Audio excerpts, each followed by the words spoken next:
క్రీస్తునందు పరిశుద్ధులందరికీ ప్రభుపేట వందనాలు చెల్లిస్తూ ఉన్నాను. క్రైస్తవ మందిరం నాటక ప్రదర్శనశాల కాదండి.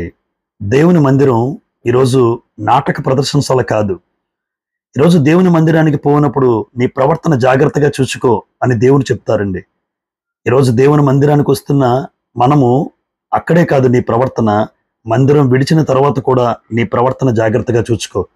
ఎందుకు అంటే 2-3 గంటలు దేవుని మందిరానికి వచ్చి మన జీవితంలో అక్కడ మాత్రం మాట, ప్రవర్తన, నీ యొక్క జీవితం, నీ చూపులు, నీ యొక్క నడవడిక జాగ్రత్తగా చూసుకుంటున్నావేమో. కానీ మరి మందిరం విడిచిపెట్టాక, మందిరం నుంచి బయటికి వెళ్ళాక నీ జీవితం ఎలా ఉంది?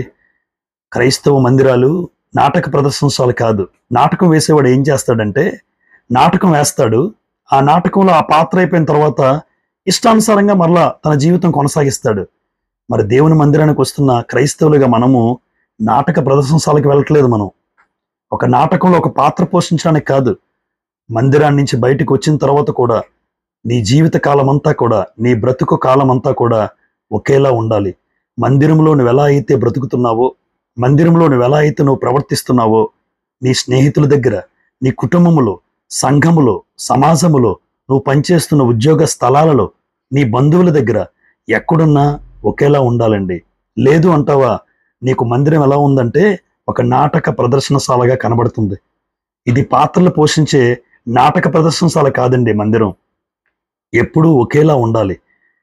తిమోతికి పౌలు గారు పత్రిక రాస్తూ, మాటలోను, ప్రవర్తనలోను, ప్రేమలోను, విశ్వాసములోను, పవిత్రతలోను విశ్వాసులకు మాదిరిగా ఉండు తిమోతి అంటాడండి పౌలు గారు. ఈరోజు నీ మాట, నీ ప్రవర్తన, నీ చూపు, నీ నడవడిక, నీ నడత మందిరంలో ఎలా ఉంటున్నావో బయట కూడా అలాగే ఉంటున్నావా? ఆలోచించు. క్రైస్తవులం మనం. ఒక ఊసరవెల్లి లాంటి జీవితం మనకు ఉండకూడదు. ఊసరవెల్లి తెలుసు కదండి, అది ఎక్కడికి వెళ్తే అక్కడ రంగు మారుస్తూ ఉంటుంది. ఏ ప్రాంతానికి వెళ్తే ఆ ప్రాంతంలో తన రంగును మార్చుకుంటూ బ్రతుకుతూ ఉంటుంది. క్రైస్తవ జీవితాలు ఊసరవెల్లి లాంటి జీవితాలు కాదండి.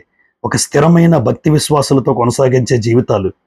యూదులు ఎక్కడికి వెళ్ళినా దేవుని మోసుకుంటూ వెళ్తారు. యూదులు వారి విశ్వాసాన్ని కొనసాగిస్తూ వెళ్తారు. యూదులు ఈరోజు క్రైస్తవులుగా మన జీవితంలో ఎప్పుడు కూడా దేవుని మందిరము అంటే అది ఒక నాటక ప్రదర్శనశాల కాదు.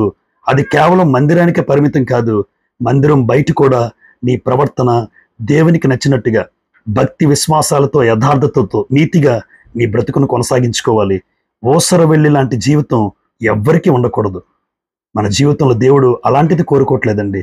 కాబట్టి మనం నాటక ప్రదర్శనశాలకు వెళ్ళడం లేదు.